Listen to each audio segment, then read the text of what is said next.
Only funny அப்படின்னு நான் நண்பர் வந்து பார்த்தீங்கன்னா ஒரு கமெண்ட் வந்து போட்டிருந்தாரு.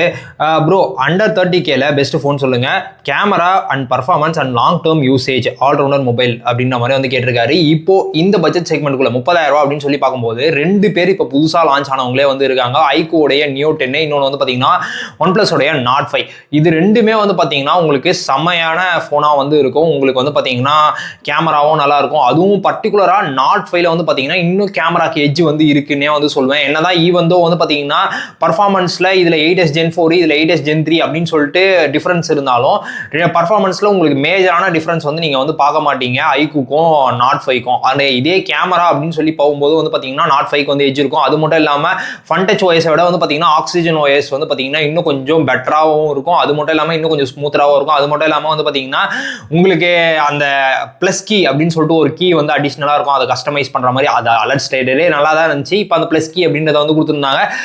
நாட் 5 யூஸ் பண்ற ஒரு சில நண்பர்கள் சொன்னது என்னன்னா, அந்த பிளஸ் கீ வந்து பாத்தீங்கன்னா ஆக்சிடென்டலா கொஞ்சம் கிளிக் ஆகிற மாதிரி ஃபீல் ஆகுது அப்படின்ற மாதிரி வந்து சொன்னாங்க. நீங்க யாராவது நாட் 5 யூஸ் பண்ணிட்டு இருக்கீங்க அப்படின்னீங்கன்னா உங்களுக்கு அந்த ஃபீல் இருக்கா அப்படின்றத வந்து நீங்களும் பேக்கெட்ல இருந்து எடுக்கும்போது டக்குன்னு பிளஸ் கீ கிளிக் ஆகி அது நீங்க எதுக்காக கஸ்டமைஸ் பண்ணி வச்சிருக்கீங்களோ அந்த ஆப்போ இல்ல அந்த விஷயமோ நடக்குதா அப்படின்றத வந்து கீழே கமெண்ட்ஸ்ல சொல்லுங்க. பேட்டரி வைஸ் அப்படின்னு சொல்லி பார்க்கும்போதும் பெரிய டிஃபரன்ஸ்லாம் இல்லை, வெறும் 200 mAh தான். ஸோ அதெல்லாம் பெரிய டிஃபரன்ஸ் இருக்க போதில்ல. உங்களுக்கு வந்து பாத்தீங்கன்னா யூஐ நல்லா எக்ஸ்பீரியன்ஸ் வேணும், அந்த பிளஸ் கீ வேணும், அது மட்டும் இல்லாம கேமராவும் எனக்கு நல்லாவே வேணும் அப்படின்ற போது நாட் 5க்கு கொஞ்சம் எட்ஜ் இருக்கு. ஒன் பிளஸ்ல கோடு விழுமா விழாதா அப்படின்ற பஞ்சாயத்துக்குள்ளலாம் நான் வந்து போல. ஒருவேளை கோடே விழுந்தாலும் வந்து பாத்தீங்கன்னா அவங்க லைஃப் டைம் வாரண்டி அப்படின்னு சொல்லிட்டு ஒரு சப்போர்ட் வந்து இருக்கு. அது மூலமா நம்ம ஈஸியா வந்து அவங்கள அணுகி அதுக்கடுத்து வந்து டிஸ்பிளே சேஞ்ச் பண்றதா இல்ல கூப்பன் தராங்களா அப்படின்றத வந்து பாத்துக்கலாம். ஏன் இப்போ வந்து பல பேர் கேட்பீங்க ரியல்மி GT6 சூஸ் பண்ணலாமே ப்ரோ அப்படின்ற மாதிரி கேட்பீங்க. அது இன்னும் அண்டர் 30Kல தானே இருக்கு, அதுவும் 1 year ஓல்டு தானே அப்படின்ற மாதிரி சொல்லுவீங்க. அந்த 1 year ஓல்டு தான் எனக்கு வந்து இருக்குது. அந்த 1 year ஓல்டு இந்த லாங் டேர்ம் யூசேஜுக்கு ஒரு அப்டேட் வந்து நம்மளுக்கு கட் ஆயிடும். அது மட்டும் இல்லாம வந்து பாத்தீங்கன்னா ஒரு சில அப்டேட் கொடுத்து நல்லா ஆக்குனாங்க. அதுக்கடுத்து இன்னொரு அப்டேட்டா கொடுத்து பேட்டரியை வந்து பாத்தீங்கன்னா கடகடன் ட்ரெயின் ஆக்குற மாதிரி நிறைய பேர் வந்து ரிப்போர்ட் பண்ணாங்க. இப்போ ரீசெண்டா வந்து அப்டேட்ல கொஞ்சம் ஓகே அப்படின்ற ஃபீல் வந்து கொடுத்துருக்காங்க ரியல்மி அப்படின்ற மாதிரி வந்து சொன்னாங்க. ரியல்மி GT6 பொறுத்த வரைக்கும் அது மட்டும் இல்லாம அது கர்வ் டிஸ்பிளே, மிச்சம் ரெண்டுமே ஃபிளாட் டிஸ்பிளே அப்படின்றனால நம்மளுக்கு வந்து ஒரு டெம்பர் ஓட்டணுமா ஒரு ஹார்ட் கேஸை போட்டோமா அப்படின்ற மாதிரி ரக்கடா கூட யூஸ் பண்ணிட்டு போயிடலாம்.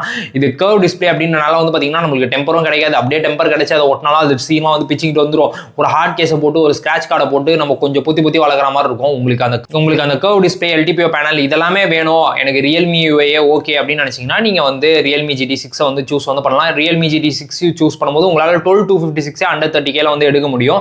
இப்போ நீங்க இந்த 3 போன்ல என்ன போனை சூஸ் பண்ணுவீங்க மறக்காம கீழே கமெண்ட்ஸ்ல சொல்லுங்க. இப்போ பல பேர் கேட்பீங்க போகோ F7 கூட அண்டர் 30Kல தானே ப்ரோ இருக்கு அப்படின்ற மாதிரி கேட்பீங்க. அதை சுத்தி ஏகப்பட்ட பஞ்சாயத்துகள், அது 7500 mAh மாதிரி இல்லவே இல்லை, பேட்டரிக்கு கண்ணா பின்னா ட்ரெயின் ஆகுது அப்படின்ற மாதிரிலாம் இருக்கு. அதனால தான் நான் அதை ஸ்கிப் பண்ணிட்டேன்.